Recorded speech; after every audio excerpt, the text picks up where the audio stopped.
Yo soy Martín Recalde, nací en Castellón, no nací en el País Vasco, pero mis abuelos eran donostiarras, ambos. Bueno, mi abuela nació en Busturia, pero de toda la vida de Donosti.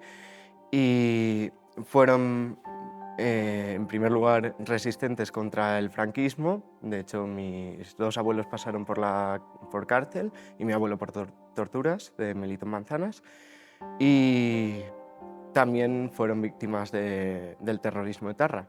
A mi abuelo le pegaron un tiro, del que afortunadamente sobrevivió, y mi abuela tenía una librería, Lagun, que en época de Franco había pasado libros prohibidos y había sido un referente para todo el antifranquismo, de todos los espectros políticos, tanto los nacionalistas como los más izquierdistas, como mis abuelos, o liberales, etc.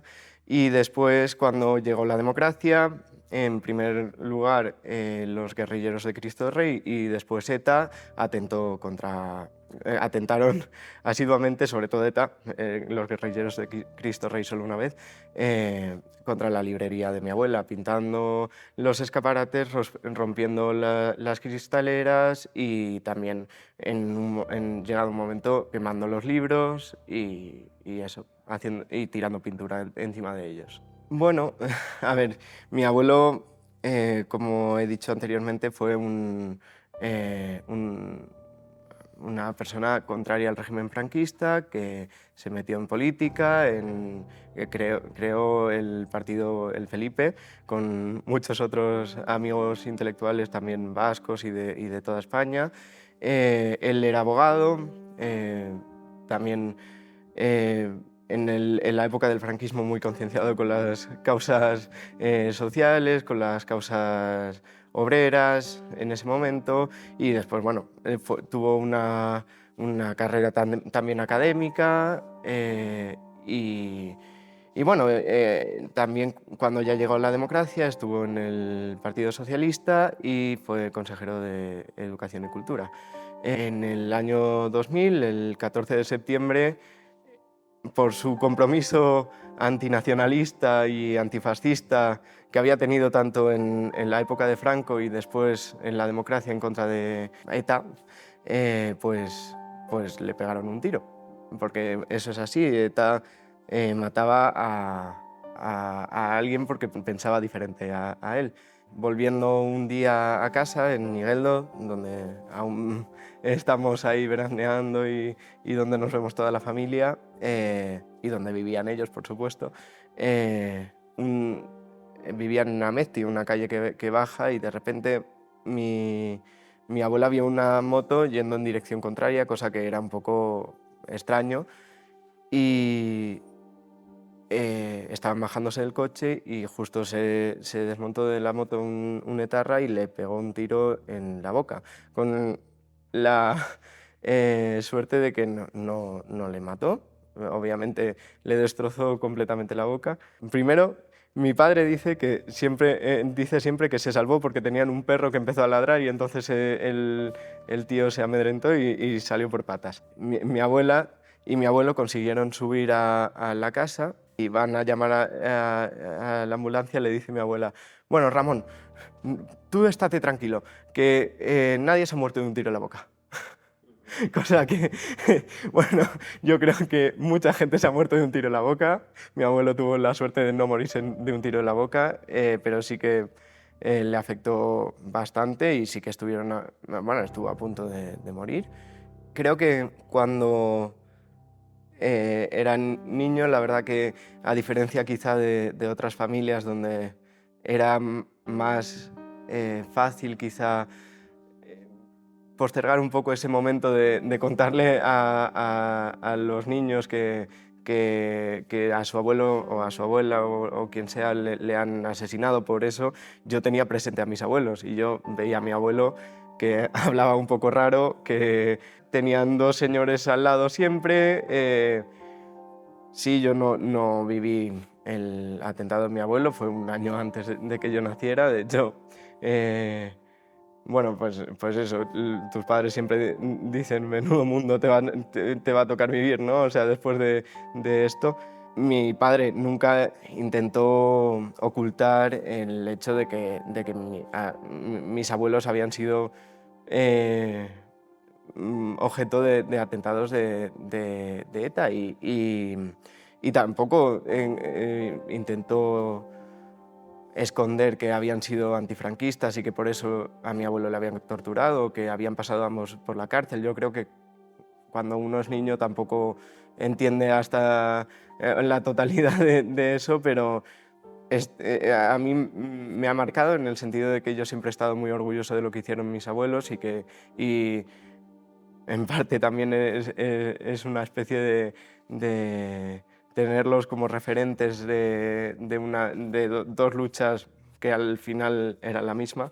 Y yo creo que al final sí que es verdad que pese a ello te enteras mucho más adelante de lo que realmente significaba todo lo que te habían contado, ¿no? Y, y realmente, bueno, yo probablemente no lo empecé a entender hasta que ya me faltaron mis dos abuelos, que ya yo era adolescente y ya podía comprender un poco lo que había pasado con todo, ¿no? Ya no es solo que atentasen contra mis abuelos, sino que también sufría el nacionalismo más excluyente, más violento, gran parte de mi familia, también Luis Castells y todo el mundo del conocido y todo el mundo de la familia era de ese mundo. Todos estaban en Lagun con escolta y eso también creo que te marca como niño y como familia también tener que estar viviendo con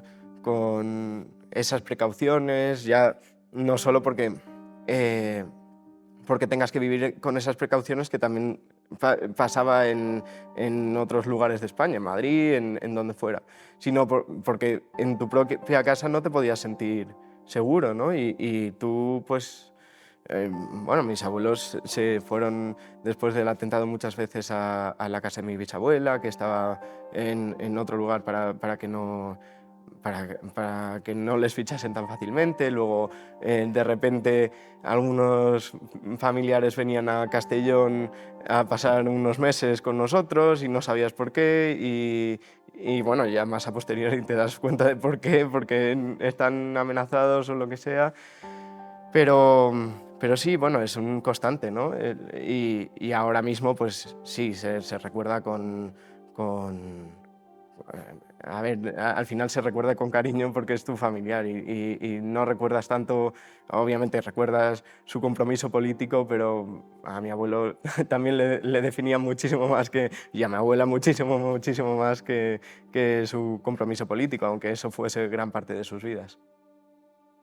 Pues una de las cosas que yo veo a día de hoy en Euskadi y bueno, yo creo que también eh, se puede eh, extrapolar al resto de España es que con este tema hay muy poco conocimiento, hay muy poco conocimiento de la historia que realmente aconteció, que es también un proyecto político, el hacer olvidar esa historia y hacer olvidar quizá los hechos que realmente pues, pasaron y que mucha gente sufrió eso.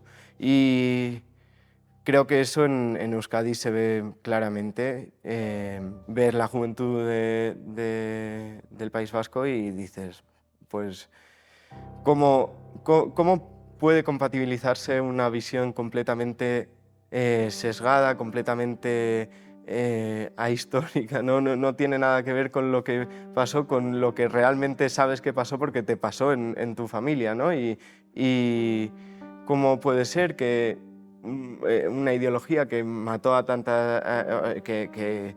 la que se mató a tantas personas eh, siga tan en auge, que es algo quizá preocupante por el hecho de que no se ha deslegitimado por lo que mataron. Y quizá, y por mucho que sí se venciese a ETA y que se acabase con ETA, porque eso hay que decirlo, ETA consiguió algo que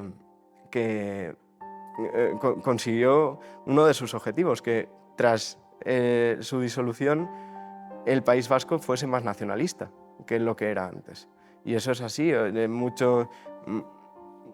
muchos pueblos de tradición izquierdista, muchos pueblos que nunca habían sido precisamente nacionalistas, porque realmente muchos de ellos eran inmigrantes, eran de otros lugares de España. Y ahora tú pues pasas por esos pueblos y ves que todo gira en torno al nacionalismo. Y a los jóvenes se les da una única opción, que es el independentismo más radical, la negación de todo lo que ha pasado con el tema de ETA, y se les da en todos los planos de la vida, en la cultura, en el deporte, en la sociedad, en los bares, en las cuadrillas, pues siempre va a haber alguien que esté ahí a través de grupos políticos que todos conocemos, que no quieren una convivencia, nunca la van a querer, porque una convivencia no es posible negando la historia, bajo mi punto de vista. Yo no voy a convivir con alguien que piensa que lo que se hizo a mi abuelo o a mi abuela estuvo bien. Yo, obviamente, le voy a respetar un mínimo de tolerancia, pero yo también le voy a decir, oye, pues esto no es así, esto no es legítimo, esto es una forma también en muchos casos de casi fascismo, en una concepción historicista de la nación vasca, en la que la mitad de los vascos o más de la mitad de los vascos en ese momento no tenían nada que decir, porque como Euskal Herria tenía unos patrones bien determinados, pues ahí ya la voluntad democrática tiene poco que hablar. Es una cuestión de depuración democrática y de enseñarle a los jóvenes que eso fue así. Yo creo que es lo más correcto, obviamente es mi opinión, es abordar este tema desde la política, no desde la política partidista, pero desde el punto de vista político. No podemos pretender que esto es la no violencia así en abstracto, sino que también hay que atacar el tema por lo que es. Yo, obviamente, mi tradición, por así decirlo, y lo que yo creo es más, se sitúa más en el espectro de la izquierda, pero también desde otras posturas creo que se debe reivindicar una voluntad democrática, una voluntad de una tolerancia frente al resto, y yo creo que también no hay que dar por sentado que esto ya se ha acabado y que esto no va a volver a suceder, porque esto, bueno, puede volver a suceder o puede no, puede que no, probablemente que no, porque ya todo lo que han querido lo han conseguido. Bueno, no todo, pero está por ver. Y hay que deslegitimar eso desde posiciones políticas, deslegitimar también esa falsa historia y ese victimismo, una paradoja de que sean víctimas y a la vez verdugos, pero sí, hay que ver que eso se acabe, ¿no? y que se deje de enseñar a los niños de esa manera y de rodearles en banderas. Es que eso es una cosa loca. Imagínate que tú coges a un niño y le rodeas con una bandera y le dices que él es vasco y que no, o español, y que no tiene que olvidarse de que esa es su patria, su nación, su forma de vida, que nunca va a poder escapar de eso, y eso es una locura. Además de que es completamente contrario a la libertad de pensamiento, es una cosa que todos pensábamos un poco ya pasada. Querría pensar que algo empezamos a entender, pero llega el siglo XXI y nos lo cargamos todo y volvemos a envolvernos en banderas, volvemos a envolvernos en himnos patrióticos y a reivindicar nuestra nación. Y eso creo que es profundamente contrario a la democracia. Y es así, o sea, yo entiendo cierto patriotismo constitucional o lo que sea, una especie de... aunque tampoco estoy muy de acuerdo, pero, pero sí, hay que luchar contra eso y hay que luchar desde la historia, desde la realidad, pero bueno, también desde posiciones políticas que cada uno tiene la suya, pero hay que ser tolerantes con el resto, ¿no?